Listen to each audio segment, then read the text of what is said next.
know that we appreciate her. Here you go, Tina. I love you. Have fun. Thank you. You know, good. You can be seated. Pastor Art and Pastor Kuna don't know this, but several years ago, I think it was about 4 years ago now, maybe 3, closer to 4, my husband and I sat right there on the 3rd row, and we sat in those 2 end chairs. And he looked at me and he said, honey, he said, one day, he said, we're going to stand on that pulpit, and he said, and we're going to share how there's going to be a wave here in Hawaii of people that are healing relationships. And I said, there he goes dreaming again. And so I just dismissed it. And he said, I'm serious. He said, one day we're going to bring the good news. He said that the love that we have one for another is going to cause a wave of revival. And he said it's going to start with families. It's going to start with shepherds. It's going to start with Hollywood. But he'd said that Hollywood and shepherds for 22 years. But 4 years ago when we sat there, he said, we're one day going to stand. Well, Ron, the one day has come. It'll be 2 years on Christmas Day that Ron went home to be with the Lord, but not without leaving his mark, not without making sure that the legacy of healing hearts, broken hearts, would not move forward. And so he had several things on his bucket list when he was diagnosed in 2009, and they only gave him about 4 months to live, but he survived 4 years healthy. And when everything on his bucket list was done, December 24th, 12 hours before he passed away, was the last thing that had not been fulfilled yet on his bucket list. And I went to wake him up and I said, well, the last thing has come to pass. December 24th, we got an email. And I mean, it still boggles my mind that December 24th, being that it would have been the 25th in Singapore, we got an email from the government of Singapore saying, we have chosen you as our leaders to come and speak at our marriage convention. And I remember thinking, God, you got to wake up. You got to wake up, Ron. You know, God is sending us to Singapore. You believed for this. Well, Ron was there in spirit and vision that he had foreseen, but I was there speaking to government and speaking to all the marriage workers in the country of Singapore at their convention at the convention center. And it was just an honor because he had seen it in his vision. It was the last thing that had not been fulfilled on his bucket list that I made him create. We all have values inside of us. And when we rub against that value, we become discontented, we become unfulfilled, and we become very, very, well, I'm gonna describe it here. What happens when we're not living according to our values. And all of us have different values. But those values are important for us to realize this is what actually brings fulfillment to my life. And what brings that other stuff that isn't fulfilling, what makes me get into depression or maybe feel like there's no hope, it's because we're not living to that potential that God created us to live in. And when you're not living in your potential, then what happens is you begin, the enemy can get in and begin to tear you down, right? That's why it says where there is no vision, right? Without vision, what does it say? Without vision, you're dead. Right? You can't live without vision. So tonight, if some of you were here at the G12, you'll remember Pastor Art asked me last week when we saw each other, Pastor Art and Pastor Kuna were in California visiting some of your churches there. And he said, do you always like travel with your rocks? And I said, yeah. I said, I got in trouble once at the airport because I did. I made sure there was enough, at least 20 pounds worth of rocks in my, because I got to Singapore and I told them what I needed and they didn't understand it. So I thought, now I got to start traveling with them. I laughed out loud. They ended up buying these little marbles, you know, the little decorative things, and in this little cute little vase. And I said, no, like, I mean rocks. And they said, but we don't have. I said, don't you have gardens here? Like, can you not go? They couldn't figure it out. So at around 11:30, the night before the conference started, if I don't have my rocks, I can't teach. It's the base of everything we do. So I'm in the hotel, and there's beds, you know, of trees as you go up every floor, and I'm stealing rocks. And my daughter goes, Mom, stop. And then I had another pastor and his wife with me to help me in Singapore. He goes, what are you doing? I said, we need rocks. I said, we're not going to be able to teach tomorrow morning without the rocks. Those things they gave me are a joke. They're little pebbles. I said, you know, those little pebbles don't harden the heart. I said, I wish we could all have pebbles in our hearts, you know, because it represents the hardening of the heart. So my daughter goes, Mom, we're in a different country. You can't just take things. And I said, sweetheart, what's a few rocks? And she goes, and then all of a sudden, because they're trying to protect me, now they're all making a circle around me as I'm picking up rocks and putting them in my purse, right? So all of a sudden, the security starts wondering what's going on at the bottom of the escalator. So he's looking, and she goes, that's it, we're done. That's it. And so he's looking, and finally she goes up the escalator, and she goes, sir, she says, my mom is speaking at your national marriage convention across the street. And he goes, oh, yes. He goes, well, that's my mom trying to take some rocks out of the bed. Of course, he looks at her and he doesn't know. And she says, would you mind if we borrowed some rocks? Now, they weren't far off that we could have really, like, I could have really got in trouble. Because he said, well, that would be okay, but could you make sure you return them? I just went, are you serious right now? Like, every floor had these massive beds of rocks with trees in them. They wanted to make sure that I took about that many. I returned them, so we did. But so when I explained, so now I send pictures ahead, because when I got caught at the airport with my hand luggage with rocks, they didn't like that either. Then on the other side of my hand luggage, because what you don't know at those thousands of dollars that they pay to come to our relationship lifelines, we also have handcuffs. And so I had rocks and handcuffs as I'm going through security. And they go, could you explain this? And I said, yes, I'm going to be teaching a marriage seminar, and I need both. And he goes, ma'am. And I said, look, I'll check it in. He goes, okay, pay the $25 to check in your handcuffs. And he goes, and I'll ask you no more questions. So that's how I got away with that one. But he was about to make me give up my rocks and my handcuffs. And I said, that's it. Then you're taking away everything these people have paid thousands of dollars to do. Right? How are we going to do this? Well, I don't have handcuffs tonight, okay? You're just going to have to attend a weekend to figure that one out. It's part of our communication. Don't get any ideas, okay? It's nothing weird. It's part of a communication thing that we do.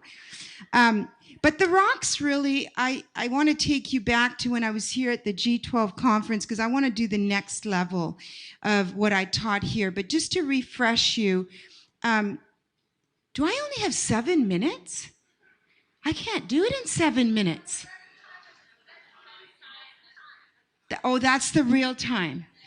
Oh, man, I thought, man, we better fast forward here. There's no way I can do this in 7 minutes. Wow, I like to respect the time when I go in somebody's church, but seriously. Live stream will stay with me if you all leave, okay? The rocks represent, on a serious note, the hardness of our heart. And I look at when the Pharisees spoke to Jesus and they said, you know, do you allow divorce as the law of Moses did? And Jesus didn't say, no, I don't allow divorce. he gave them an explanation. He said divorce had to be introduced because of man's hardness of heart. And you know, when Ron and I found that scripture, because we knew that scripture, we just didn't lay it down as a foundation. We said, wow, that means that if we could actually get to the hardness of the heart and actually figure out, first of all, how the hardness of the heart got there, then maybe we could affect the divorce rate. Maybe more children could grow up in healthy homes. See, I will tell every married person sitting here that your marriage isn't what I'm trying to rescue. I actually don't care much about your marriage because I'm very much of the belief that because of my own background of being so controlled in my home, that I couldn't wait to be of age where I could make my own decisions. And no one was going to control who I did life with or what I did in my life or what I chose as a job. Nobody was going to be able to tell me what to do anymore. I wanted to just be an adult for freedom.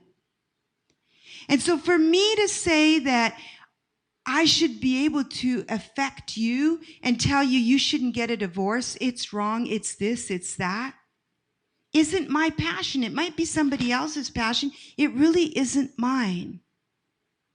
My passion is for the children that are on the other side of your divorce because they're victims. You are not. As an adult, we are not victims. But when we have the hardness of heart, we become victim to the hardness of our heart.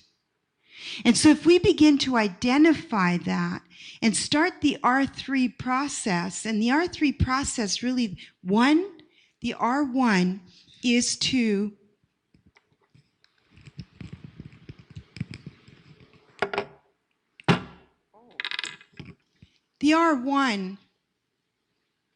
reveal. What are we revealing? We are going to reveal yesterday.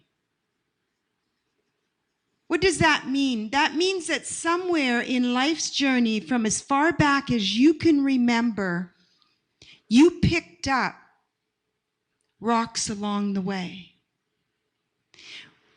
One of the rocks you might have picked up is the rock of offense. Another one might have been the rock of rejection. What about anger and control? But see, it's just one at a time. Maybe that day in school where the teacher looked at you and said you'll never amount to anything, and you took that on as truth. Or your father looked at you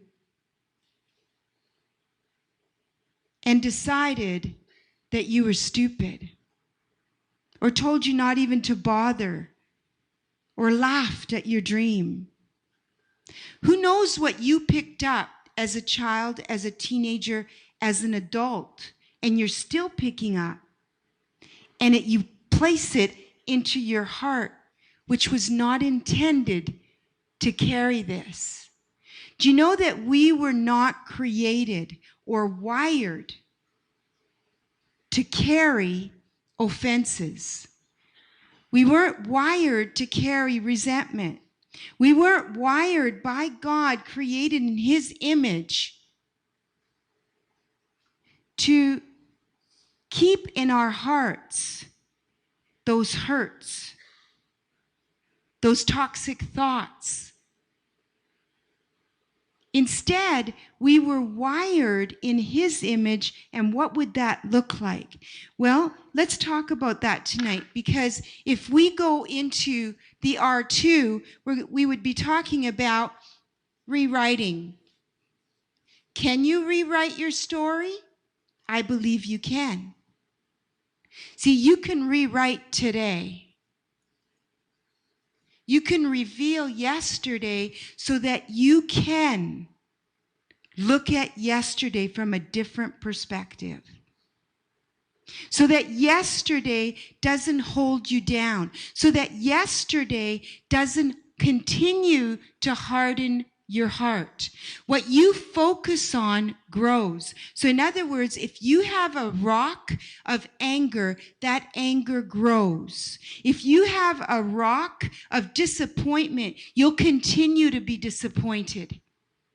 If you have a rock of expectation of what other people should be doing to meet your need, that expectation will continue to grow and you will continue to become disappointed. Now, in a marriage or in a relationship, that is dangerous. It won't work for you. And so your heart creates these walls around them. And my favorite is the R3, and that is to renew. And what is renew? To renew tomorrow. To renew the future. And renew means you can make it better than it ever was before. So this evening, what I really want to take you to, and I just wanted to do that review, I want you to think for a moment, how do I live life? How do these rocks, if I were to identify them, how do they affect me as a friend, as an employee, as an employer, as a worshiper here at Word of Life? How did they affect me at my job? How do the rocks affect me as a parent? How do the rocks affect me as a husband or wife? And until we're willing to reveal and get honest with ourselves, we will continue to harden our hearts. Why do we harden our hearts? The reason I hardened my heart from the time I was a child is because I was protecting myself. And what I found out at a very young age was that anger and control protected me. See, what did it protect me from? It protected me from feeling. Some people use drugs so they won't feel. Some people use different sorts of addiction so they can escape. I used anger as a very young child. We all have ways to escape because that's why we harden the heart. So we can't feel. So your addictions are in your heart. That's where they start. Because you're trying to numb pain. Why? Because again, we were not wired to be in pain. What did Jesus say? I want to give you life, and that more abundant. What does abundant mean? Does that mean just in prosperity of finances? I don't think so. I've met a lot of rich people in the circles I've been in, and they don't have an abundant life. They don't have the things that we were wired for that actually brings true joy. And so I want you to look at this red line.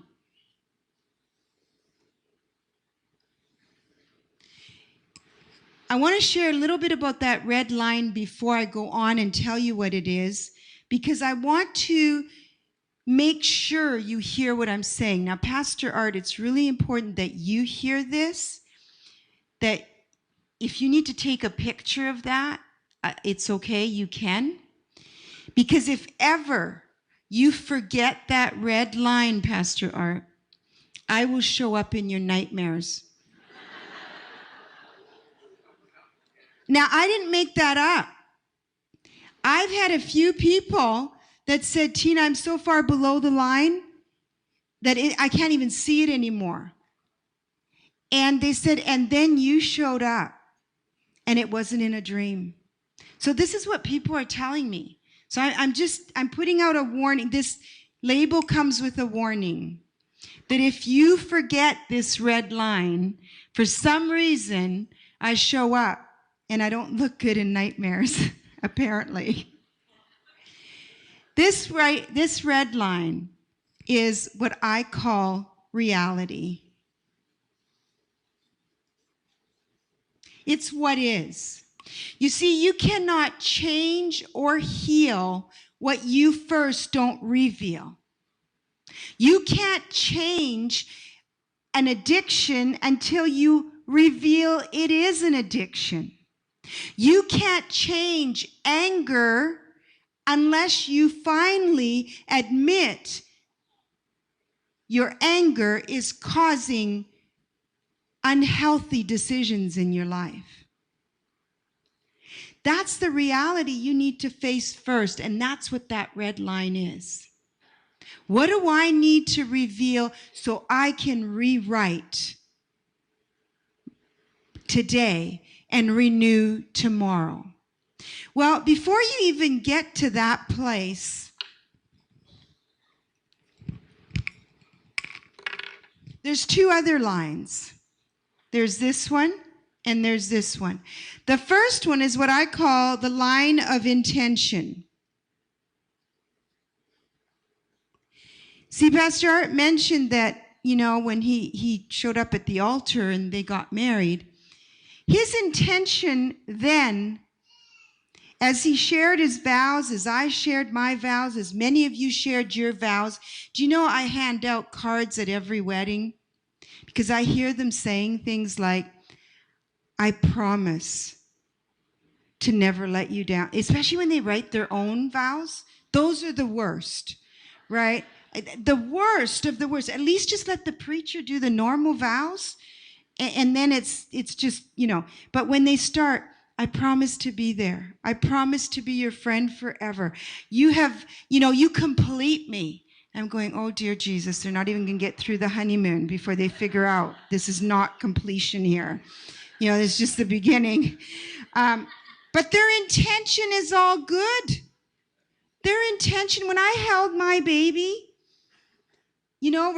first of all, in labor, I went, nothing's worth this. Nothing.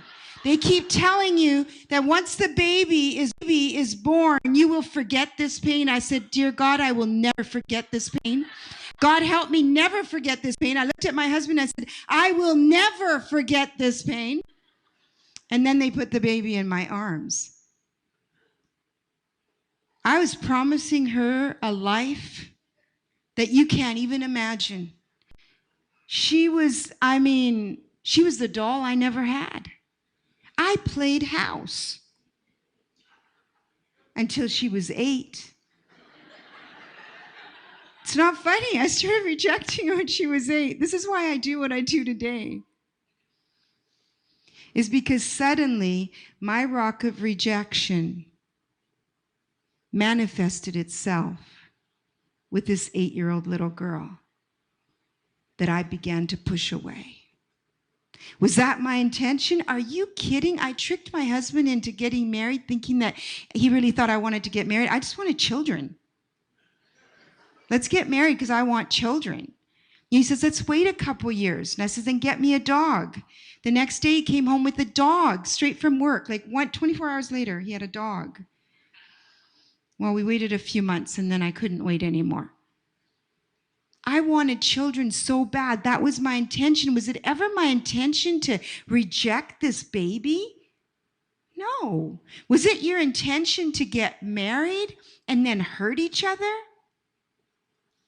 Was it your intention when you went into marriage to maybe end up unfaithful one day? No.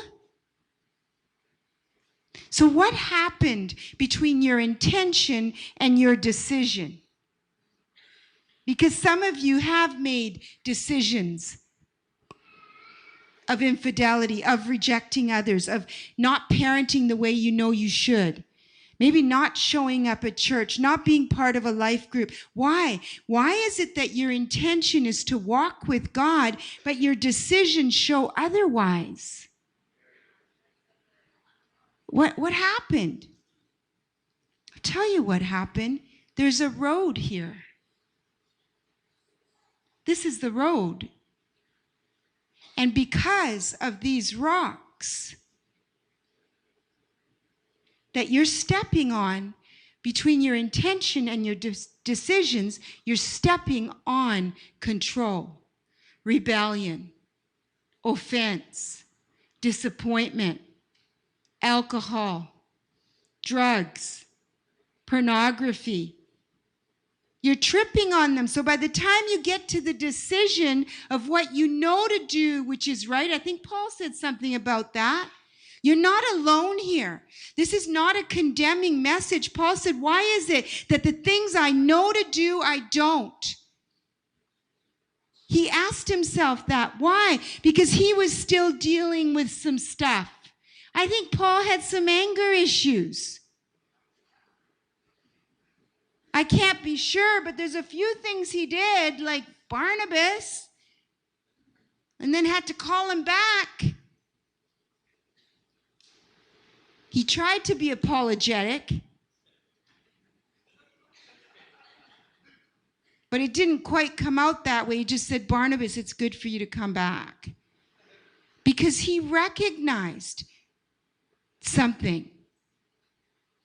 There's a whole scene with Peter. It might have been righteous anger, but, you know, he had passion, but sometimes it came out. He wasn't perfect. We know that he did things he didn't want to do. I'm presuming it was anger. Maybe it was other stuff. But he was doing things he knew not to do. And so if he is one of the greatest apostles, and we can look at him, don't take this as condemnation. Take this as, is God's grace good enough for you? Is a thorn in your flesh you're dealing with good enough to say, reality here, here's the reality. I'm doing some things I shouldn't do. So, you know, Paul also said in Galatians, putting your flesh down. You have to control. God's not going to do it for you. There's way too many people coming to the altar thinking that God is just going to take it. There's some things that we need to reveal and rewrite and see it through God's eyes. But we need to reveal the rocks. And we need to say, God, here it is. What do I need to do? What part do I need to play so that this doesn't continue to plague me for the rest of my life? So I am not victim to the hardness of the heart, because the hardness of the heart will lead to broken relationships every time. Every time. And we're not wired for it. So what happens here with your decision? Well, you can either go below the line with your decisions or above the line. So let's check out what's below the line. For me, I'm only pointing at myself. There was anger. I already told you below the line, there was control. I had rejection below the line. And every time I stepped, though it wasn't my intention to go here, every time I stepped on the rock, I'd end up here. What did it look like? Well, if my husband was here, he'd tell you what anger looked like, coming from an Italian heritage. All right, just add a little bit to normal anger. And here came blame. It was always somebody else's fault in my life. Then the shame came with it. Unforgiveness was huge. Resentment. What are your rocks? Addictions. And you could go on and on with what's below the line. But you see, as long as you don't reveal your rocks and your hardness of heart, no matter how good your intentions are, your decisions will take you here. And you can plead the blood of Jesus all you want. Unless you're willing to put this under the blood. Unless you're willing to say, reality is that I need to deal with the hardness of heart. I need to reveal. Not just ask God to take it. That's too easy. He's not a sugar daddy. He really is not. He wants us to grow in character. How are you going to grow? How are you going to grow unless you're making decisions? That is the thing he gave us in the garden, and he's never taken it away. decision. He can't stop you from taking drugs. That's your decision. He can't stop you from beating your wife or with words, with physical, whatever, or your husband. He can't stop you from verbal diarrhea that isn't choosing life. Instead, they're words of death. I still do that. I can still often catch myself with words of death. Do we sometimes slip here? Yeah, but let me show you what's above the line, because that's the excitement that I have. Let's put Philippians 4:8 up there. I can't see it. Anyways, it talks about doing good stuff. It says, whatsoever is true, whatsoever is noble, whatsoever is right, whatsoever is pure, whatsoever is lovely, whatsoever is admirable, if anything is excellent or praiseworthy. Think about that. I usually have a screen that has the think about. Oh, look, it was really big right there. And on that side, too, I didn't have to look so dumb. Okay, that was another toxic thought. See, dumb goes under here. So what's above the line? Well, according to that, purity is above here. Honesty is above here. Encouragement's above here. Love is above here. Peace is here. Dreams are here. This is what we were created to think on. Vision is here. Intimacy is here. Trust is here. And so much more if we would think on these things. But the decision to go up here, though I believe that every single person sitting in this room today has the intention to have all of that active in their lives. I believe that with all my heart. But because of our hurts, because of our hardness of heart, which, by the way, you built that wall of hardness around your heart for one reason and one reason only, to protect yourself from hurt.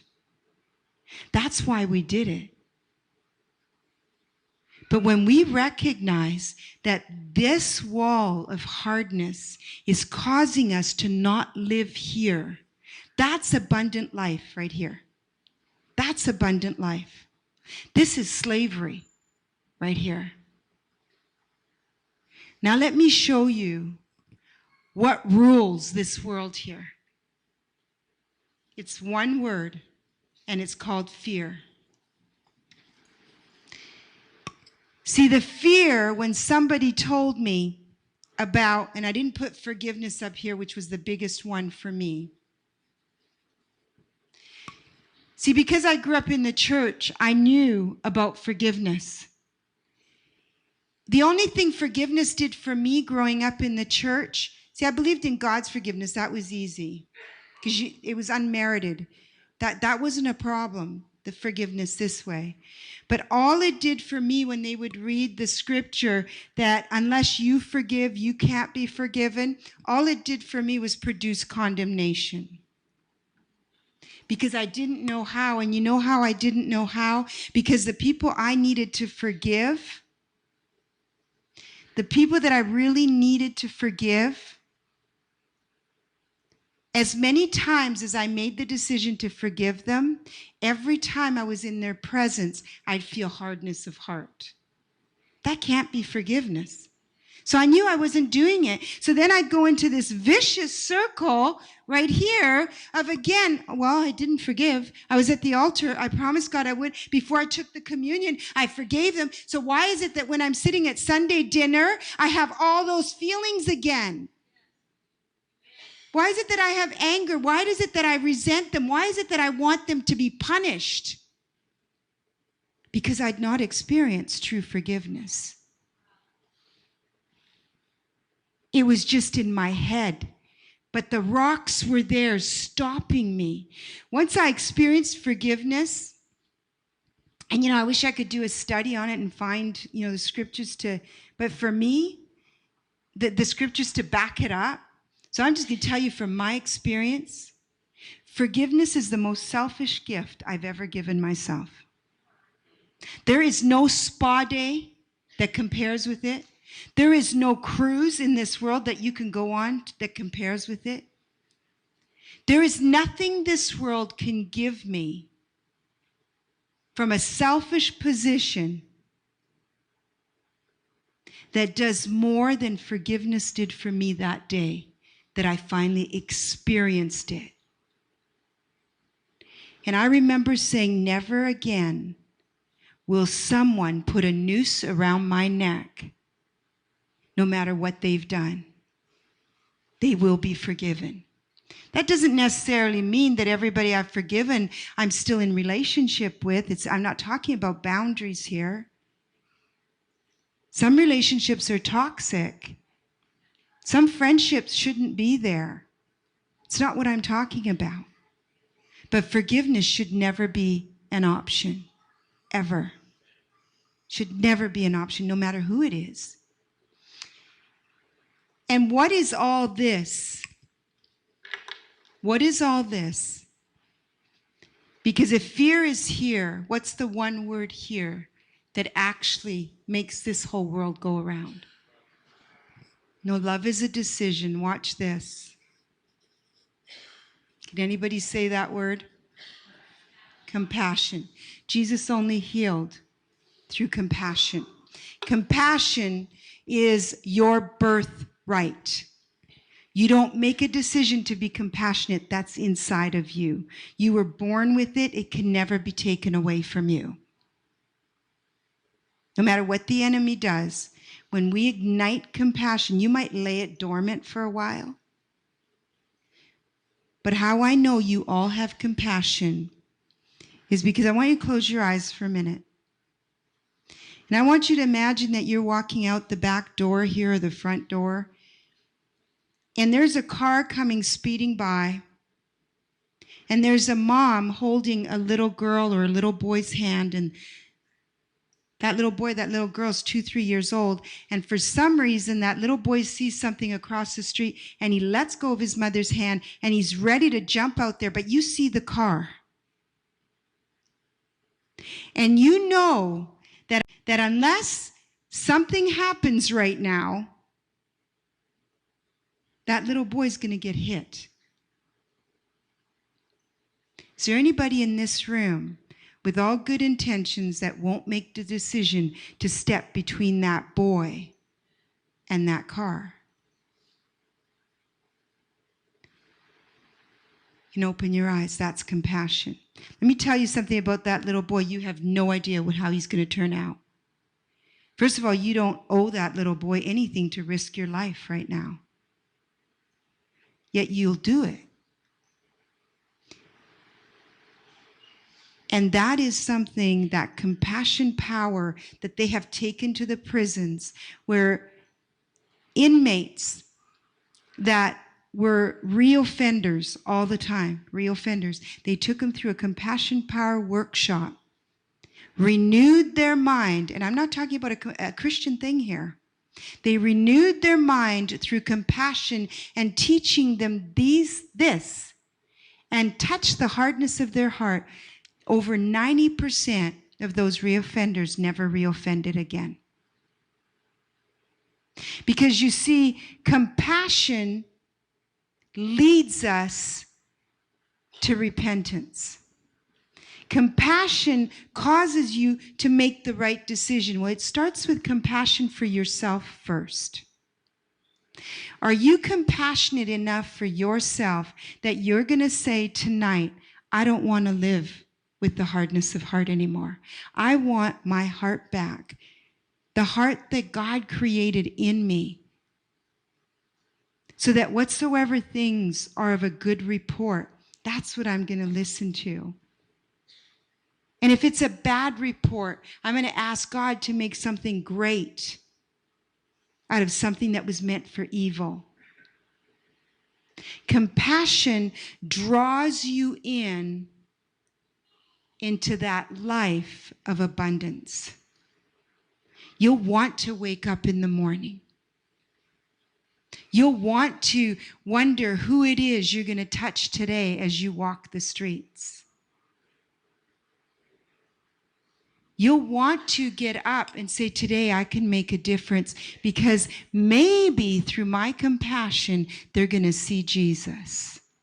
You know, when I get really aggravated, and traveling can be very aggravating, it's not all it's cracked up to be. But when I can get really aggravated, and I suddenly look into the person's eyes, and I tend to go to anger quickly if I let myself, but I'll look at somebody and I'll go, what if I'm the only Jesus they'll ever see? What if? What if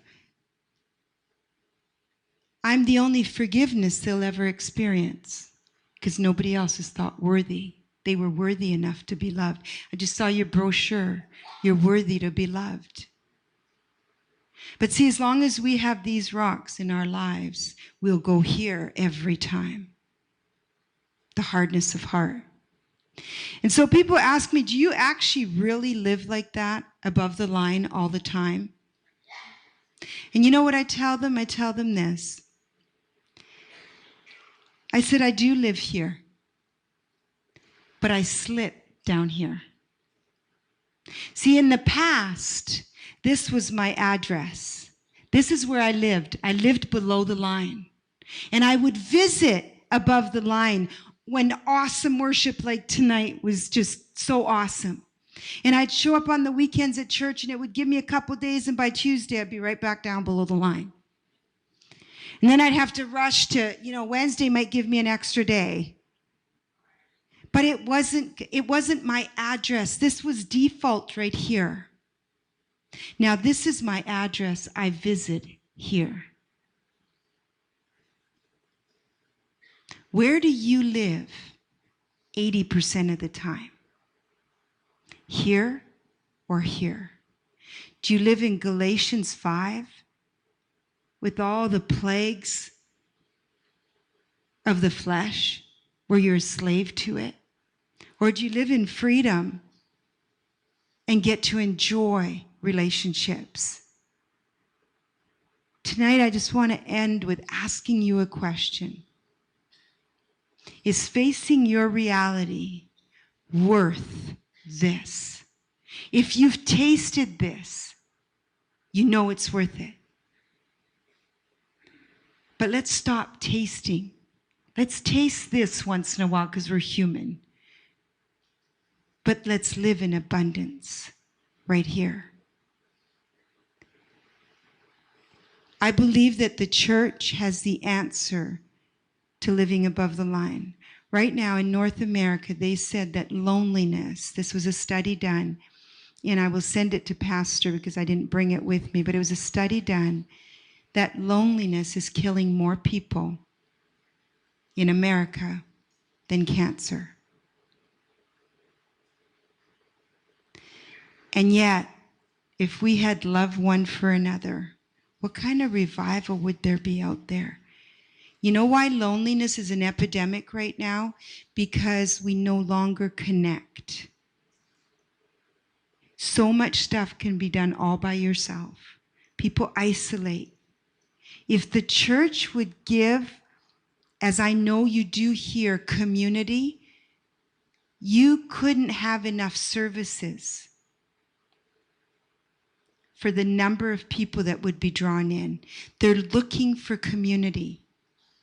They're looking for someone to show them that this is possible. Ask yourself this question. If I were to stand here today and I had 2 keys in my hand, and in this hand I would tell you, I would love to really just give you a total great couple of nights at the Ritz-Carlton. Do you have a Ritz-Carlton here? You do? Okay. So I would say to you, listen, here's the keys. Here's the room number. It's all been paid for. Go spend a couple of days and just rest and enjoy God's goodness in the land of paradise here.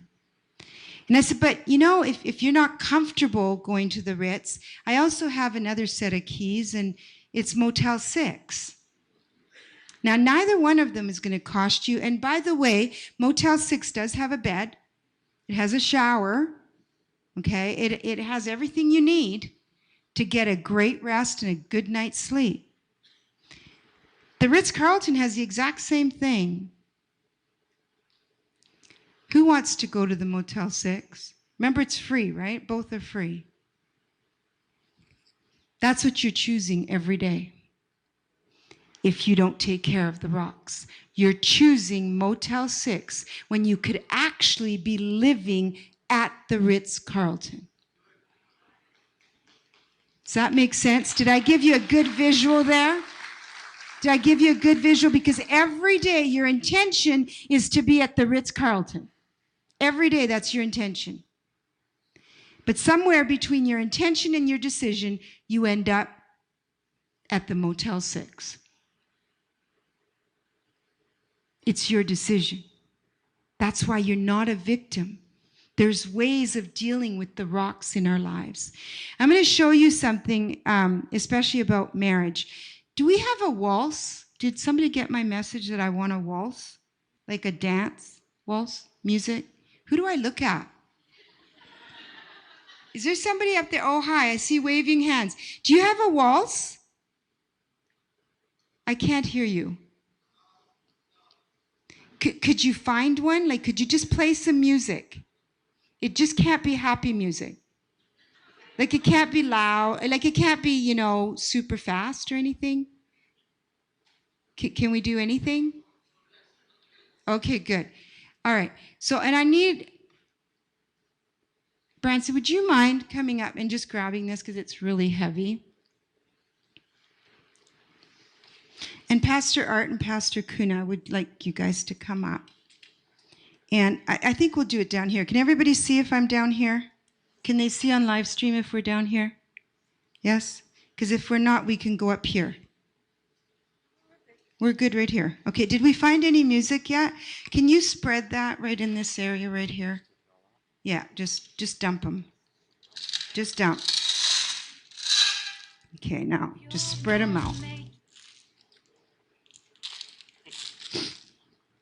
A little bit more. There we go. Okay, we're good. All right, Pastor Kuna, Pastor Art, I know your intentions are going to be good. Your decisions may not be quite as good, but we're gonna go with, you know, your heart. Do we have any music yet? Yes? Okay. So before they start playing the music, this is your dance floor. Okay? Do you know how to dance a little bit? No. Can you just hold her and just move around? You can do that much? Okay. All right. I know you were a sinner before you got saved. Don't you fool me. It's like riding a bike. You know how to do this. All right. All right. So this is your dance floor. You are going to go in a dance position, a waltz position with your wife. And when the music comes on, you're going to dance. Seriously, that'll work. That'll work. That's good. Now, you can't move out of this area. All right? I can't. No, this is your floor right here. Otherwise, you'll fall into space. This is your floor. All right? Now, this is the dance between you and Kuna. All right? Pastor Kuna, you're going to lovingly look at her. All right? All right. Lovingly look at her. All right? And all you see and all you have is eyes for her. All right? Okay. Now you're going to do the same. Now there's only one rule. You're going to dance here, but you can't step on a rock. If you step on a rock while you're dancing, this is a landmine. it will blow up. All right? We just want to know how good your marriage is. This is the test. You cannot, and you can't look down. Okay?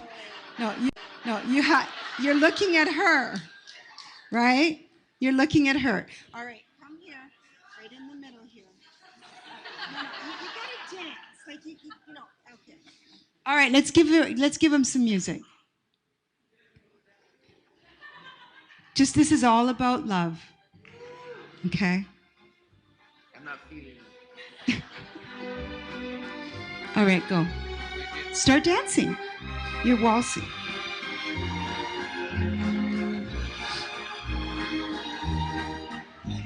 You got to move a little bit. Come on, they're doing pretty good. This is one of the best marriages I've seen so far. But notice how they're staying in one spot. Notice that? Oh, Pastor Kuna, you just blew him up. You actually stepped on 3. We had 3 little bombs go off here. No, you're dead. You're dead. You can't keep going after you're dead. So their intention was good, right? But as long as this is your dance floor. Okay, we can stop the music now. As long as this is your dance floor. This is the dance they've had to create. And that is not fun.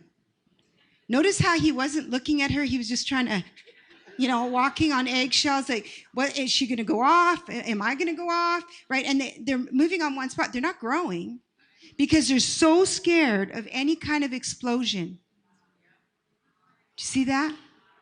Anything could explode at any time as long as those rocks are there. Thank you. This was great. That's it? Watch it. Don't step on those rocks. I want you as a whole piece. Would you put your hands together for Tina Conkin?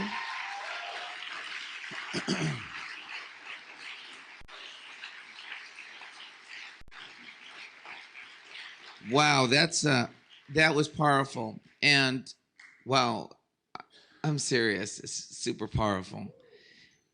How many of you now know why you're blowing up all the time? Yeah, really. No, seriously. But the other day she was sharing something that I think is just going to take this thing one step further. Wow, that was just so phenomenal. I don't know if you can, how much time you need to do that, but I think that would be such a nugget. Do you mind if I ask you to share that? Would you welcome her back up again as she shares this?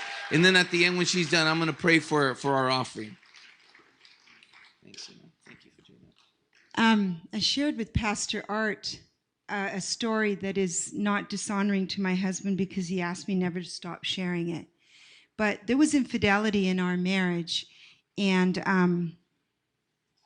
one of the hugest things, I didn't put it on here, and not because I didn't want to, I just didn't think of it, but it's called responsibility or accountability. And I think one of the times that God showed me the freedom in that was when there was... Thank you for joining us today. I'm sure you've been blessed. I'd like to share with you just some information of how you can contact Word of Life Christian Center. Again, our pastors are Pastor Art and Kuna Sepulveda. Our church is in Honolulu, Hawaii. Our mailing address is 550 Queen Street, Honolulu, Hawaii, 96813. If you still use mail, you can go ahead and mail us, but you can also contact us via email. If you have any questions, if you have anything you want to share with us, you can email us at wolcc@wolhawaii.com. Again, that's WOLCC, which stands for Word of Life Christian Center, WOLCC@wordoflifehawaii.com. Please email us if you have any questions or if you want to share any testimonies of what God is doing in your life. And we also have a church in Yokohama. If you're ever in Word of Life Yokohama, our pastor there is Pastor Fukiko Matsuzawa. And her phone number, well, let me give you her email. wol.japan@flute.ocn.ne.jp. You can also email Word of Life Yokohama if you're ever going to be in the Tokyo, Yokohama area. Thank you so much for joining us. We look forward to being with you again next Saturday at 9 a.m. Until then, aloha.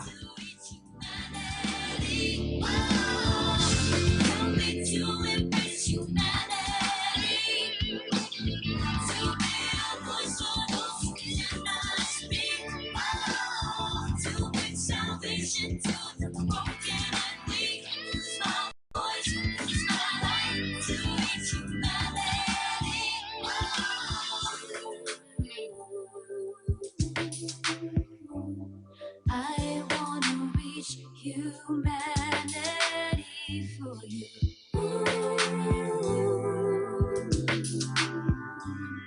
I wanna reach.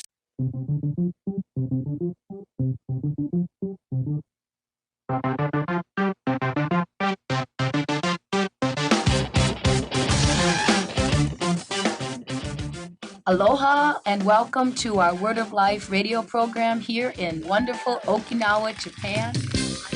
You just please stand to your feet and give a nice warm Word of Life Christian Center Hawaii welcome to Tina Conkin as she comes and dispenses the Word of God to you. Come on, somebody, let her know that we appreciate her. Here you go, Tina. I love you. Have fun. Thank you.